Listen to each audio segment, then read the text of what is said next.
when you look at last night's result, Leon, it fits into a downward spiral. That draw at Manchester City, very much an outlier, really, along with the win over Palace. Yeah, I mean, Everton were, as you said, in a poor run of form going into the World Cup, and it was thought and hoped that break would give Frank Lampard and give the team a time to get on the training ground and work on a few things, but they've picked up exactly where they left off, barring that Manchester City game where they went to Manchester City and defended, stayed in a good shape, tried to nick what ended up being a wonderful goal. But you ask Everton to try and open up the opposition, try and get on the ball. At the moment, they're just getting themselves in trouble. It's a worrying time for Everton at the moment. Is it both a current mess and an historic mess?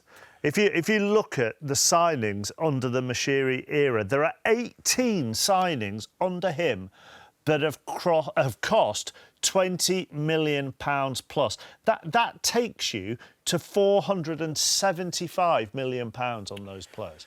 Yeah, and you talk about the benches last night and who you had to affect the game. Brighton had more to affect the game. They've not spent anywhere near as much as Everton have tried to. And you look at that, how many of those would you say have been successful?